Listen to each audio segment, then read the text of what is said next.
Ito ang matindi.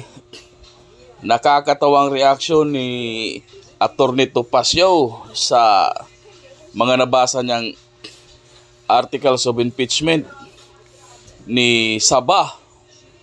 Ano ba naman yan, Saba? Pinagtatawanan ka ng kapwa mo abogado.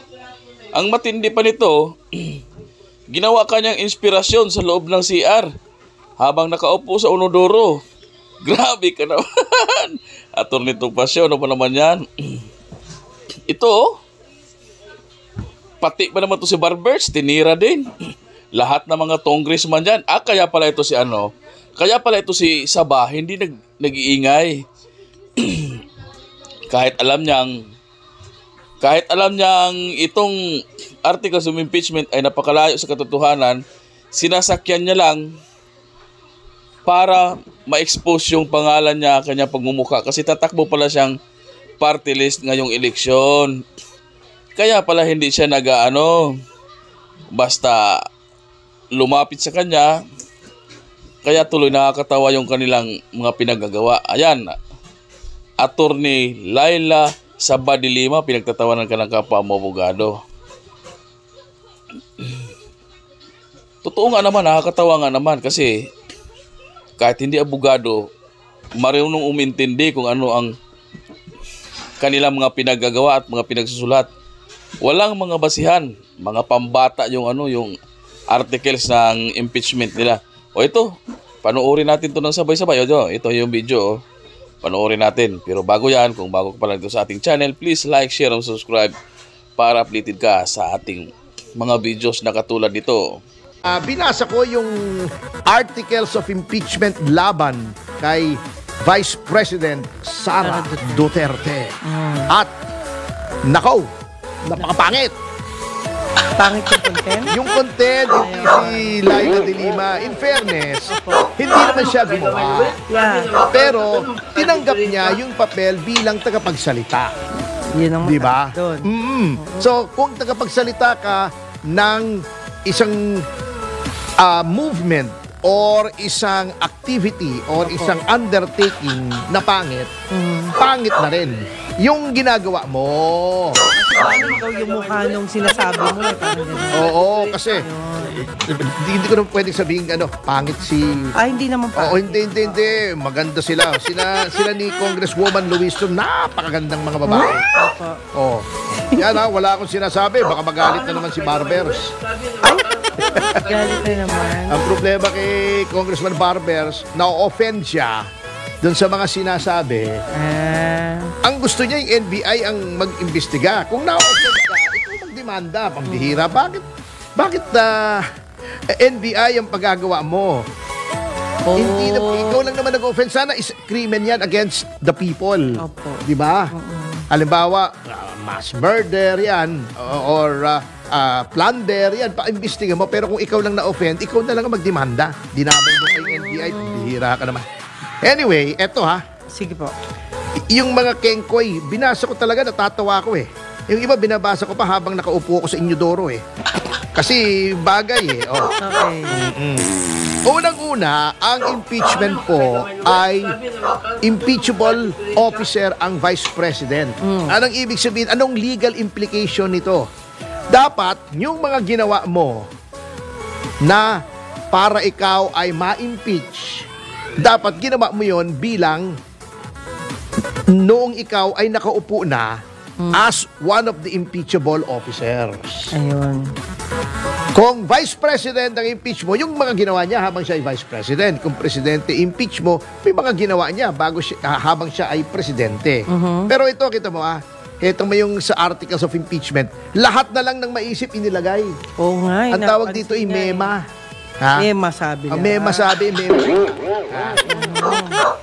Eto, Article 4, Di umano daw si Vice President Sara ay naglustay ng 2.735 billion in secret funds noong siya ay Davao City Mayor. Davao City Mayor, bakit ngayon mo ipa-file? At nasaan yung proof mo? May plunder case ba man lang sa ombudsman? Nasaan ang iyong proof na merong paglulustay Opo. ng bilyon-bilyon. Alam nyo, kayo po ay nag-i-impeach ng second highest official na binoto ng 32 million Filipinos. Hindi basta-basta dapat ina-impeach yan kung puro chismis lang. Nakakatawa, chismis na nangyari nung hindi pa siya vice president. Oh, ito pa, ang kapangitan ng ginagawa ni De Lima. Ill-gotten wealth daw, 111 million. Nasaan? Nasaan ang proof? Yung pinakita ni Trillanes, ayaw ngang aminin nung AMLAC na sa kanila nang galing. Dinidinay nga nila, pinandidirihan nga nila. 2 beses nila sinabi, hindi galing sa amin yan, hindi ko malaman kung saan galing yan. Papasihan mo yung nilabas ni Trillanes na impormasyon na hindi malaman kung saan ang galing, hinugot yata sa puwet ni Trillanes yun Oh, eto pa. Yun ang Article 10. Nakakatawa talaga. Okay. Article 11. Meron daw unexplained wealth dahil nilalagyan ng mga drug personality. Sino? Oh. Sino? At ngayon ba, sinong drug personalities? Wala naman nakalagay doon sa Article 11. Sino nagbigay? May umamin ba na nagbigay sila kay Vice President? Puro tawag dito sa Chabacano, Kutsinanga. Chismis. Oh, pero medyo bastos yun, kaya huwag na natin i-translate. Shira. Shiranay. Wala, sinasabayan ka o sige. Article 12. Okay. Hindi daw nilagay yung mga bank deposits sa SALN. Again, nasaan bank deposits? Alin? Magkano? Walay. Eto pa, Article 16. Opo. Mga EJK daw sa Davao City noong siya ay mayor. O kamote na naman itong alegasyon na ito. Unang-una, habang mayor daw siya. Pangalawa, sinong pinatay? Pangatlo, nasa ng kaso? Di walang kaso puro chismis ito Pangalan. Oh, Article 18, ito napakalabo. Gross incompetence and dereliction of duty during her second term as Davao City Mayor. Ano yun? Napakalawak. Vague. Sa batas, meron sinasabing void for vagueness. Kung ang akusasyon ay magulo, hindi maintindihan. Napakagulo. Parang bulbul. Buhol-buhol. Buhol-buhol magulo. Di ba pag buhol-buhol? Buhol-buhol yung buhok mo, buhol-buhol yung alambre. Hindi. Diba? Shortcut kasi. Sige po. Oo. Buhol-buhol ni De Lima, yung kanyang ginawa. Buhol-buhol yung ginawa niya. Grabe makatawa sila. Buhol-buhol. Ano ba sinasabi ko? Natawa kayo. Yan. Anong gross incompetence? Kasi pag sinabi niyong ganito lang, alam niyo po ang nangyari pagka vague ang accusation, it violates the due process clause of the Constitution. What does the due process clause state? Dapat kung magcha-charge ka, may particularity, may specificity. Anong ginawa ko? Sasabihin lang, oy, ikaw, mamamatay tao ko. Bakit mo sinabi? Sinong pinatay ko? Kailan ko pinatay? Saan ko nilagay yung bangkay? Nasaan yung bangkay? Paano ko pinatay? Nilason ko ba? Pinani ko? Sinaksa ko? Hindi niya alam. Wala. Ayun. Ba't na namatay? Pinakitahan ko ng litrato ni Benny Abante, kaya inatake sa puso. Ano bang nangyari? Anong cause of death? Unexplained wealth. Puro kalokohan eto pa. Tumanggap daw ng mga sari-saring mga suhol sa mga drug personalities. Hindi nga nila alam kung saan Sino? Saan? Kailan? Eto pa. Eto, kung nakakatawa yon sa tingin ninyo, eto pa. Kasi daw ayaw niyang sumagot doon sa congressional inquiry, yung sa inquiry ng Quadcom. Opo. Yung hindi pala Quadcom, I'm sorry, yung public accountability, yung blue ribbon ng House. Dapat daw siyang impeach. Ang gulo nga, marami pang legal question doon kung yung tinatanong sa kanya ay within the scope of the legislative inquiry, anong legislative inquiry, anong legislation ang kailangan, etc. Sumunod ba to sa due process, sumunod ba to sa Ong versus Senate Blue Ribbon, etc., etc. May legal question pa nga eh. Itong pinaka-kengkoy. Ano po yun? Para sa akin, no? Ito mga kengkoy. Nagtangka daw siya, ha? Take note, nagtangka na humingi ng 650 million in secret funds. Oh? Nagtangka. Hindi binigyan, hindi ginastos. Nagtangka. Krimen na ba ngayon na nagtangka? Nagpapatawa yata itong si Laila De Lima. Kung gusto niyang matawa yung mga tao, all she has to do is magpakita siya sa TV. Matatawa naman. Pwede rin naman sumayaw siya. Di ba may mga videos na sumasayaw? Palabas na lang natin yung video ni De Lima para matawa yung mga tao. Oh my God! Alam mo, side by side, may nag-video side by side sa kanila ni Congresswoman Luistro. Opo. Magkamukha talaga sila. Kaya ka mo na. Oo, pero wala namang masama kung magkamukha. Diba? Parang silang babae. Ayun, maganda. Okay, nagtangka. Hindi naman binigyan. Natatanda ko yung joke eh. Isang lalaki nagre-reklamo sa kumpara niya. Ayan ang kumari mo, grabe. Hingi ng pera. Isang beses, humingi ng 10,000. Nung isang beses, 5,000. Ba, nung isang beses, 30,000. Ba, kahapon lang, hiningan ako ng 50,000. Grabe. Umaabuso na. Binigay mo ba? Sabi niya, anong ginagawa niya sa pera? May malay ko, hindi ko naman binibigyan eh. Ano ba yun? Kaya nga eh. Oh my God. Kengkoy. Kengkoy talaga. Eto pa. Ano po? Umalis daw siya sa bansa nung nagkaroon ng Super Typhoon Karina. Oh, bagyo yun. Alam mo nung, actually, ito ha. Nung binabasa ko yung articles of impeachment, kunirot ko yung sarili ko. Akala ko nananaginip ako. Totoo ba ito? Nilagay nila ito sa articles of impeachment. Grabe. Dating Secretary of Justice, dating Chairman ng Commission on Human Rights, dating Senador, na ipinagyayabang magaling daw siya sa batas. Can you imagine, pumayag siya na ilagay ito sa articles of impeachment at siya pa ang tagapagsalita para lamang magkaroon siya ng publicity dahil tumatakbo siya sa party list. Yun na. Dahil alam niya, hindi siya mananalo bilang senador. Nag-party list na lang ngayon, gusto niya ng publicity. Obvious na obvious itong mga ulalong ito eh, katulad ni Chel Jokno. In-invite pang resource speaker. Ano bang alam ni Chel Jokno na hindi alam ng ibang abogado? Ayun. Puro talo nga si Chel Jokno eh. Di ba ito yung kinagalitan ng Korte Suprema? Sinabi niya, ako abogado nitong mga mangingisda. Nung nalaman ng mga mangingisda na may kaso na sila daw ang nag-file, pumunta sila sa Supreme Court. Di boss, mga mahistrado, di namin kilala yan, di naman namin abogado. Di ba kahiya-hiya? That is the kind of people na para lang makita yung muka sa telebisyon kasi tumatakbo ba ang senador? Ano ba tinatakbo nito? Hindi ko alam eh. Hindi naman sa karera, kabayo.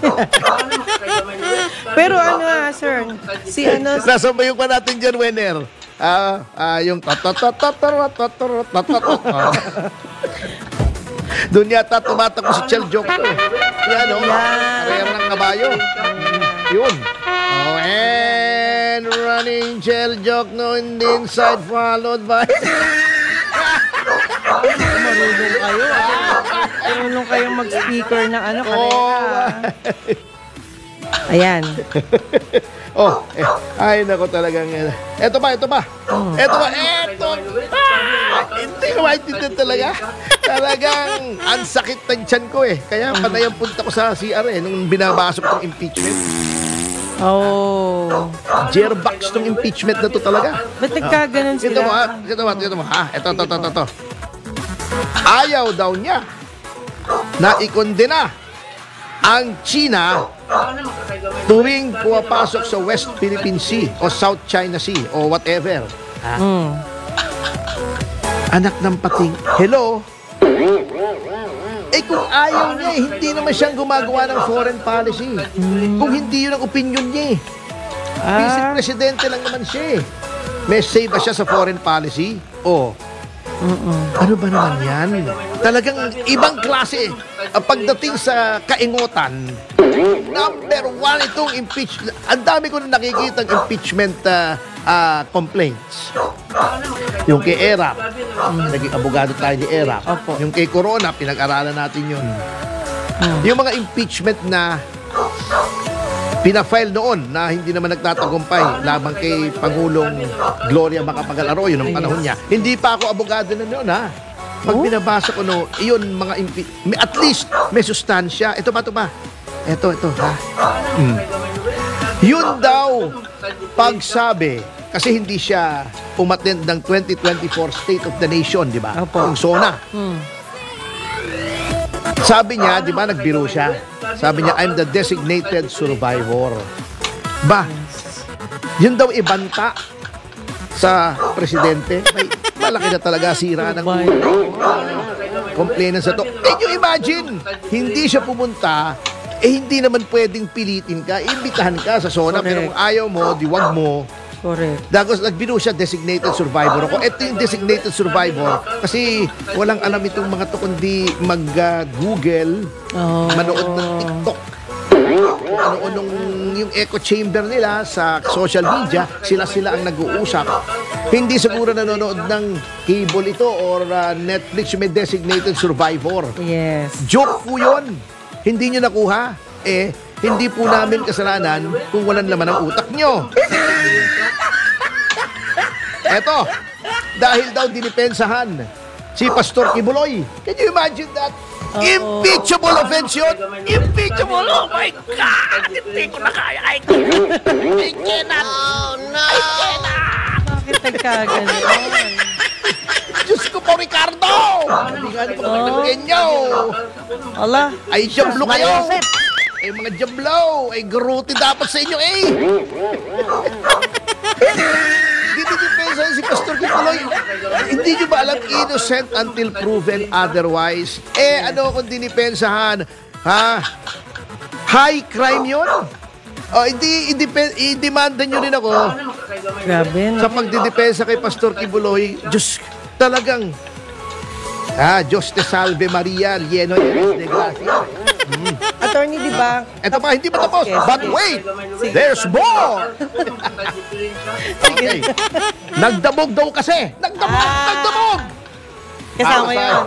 throwing a tantrum when certain police personnel assigned to her security were recalled. Nagdabog! Impeachable offense, nagdabog! Alam mo, kung di lang matigas itong mikropono to, mahampas ko sa ulo ko. Wag. Masisira ulo ko dito sa mga to. God sumabi. Oh my God. God sumabi. Nagdabog. Talaga, nagdabog, really? Ay, nako. Talagang, ito. Ito ba? Impeachable offense daw to. Dahil gusto daw niyang hukayin yung bangkay ni Pangulong Marcos Sr. Impeachable? Really? Di ba? Dilima. Ayaw niyong ipalibing sa libingan ng mga bayani itong si Marcos Sr. Ngayon magagalit kayo pag sinabi ihuhukayin. Napaka-ipokrita ninyo dyan. Yung mga grupong impeachment, yung paring adik, yung father adik, yung mga madre dyan, sino yun? Yung ang pangit ng gupit. Yung gupit lang, ha? Hindi na sinasabi yung mukha, ha? Ano, konghun ba yun? Kuntaw man yun.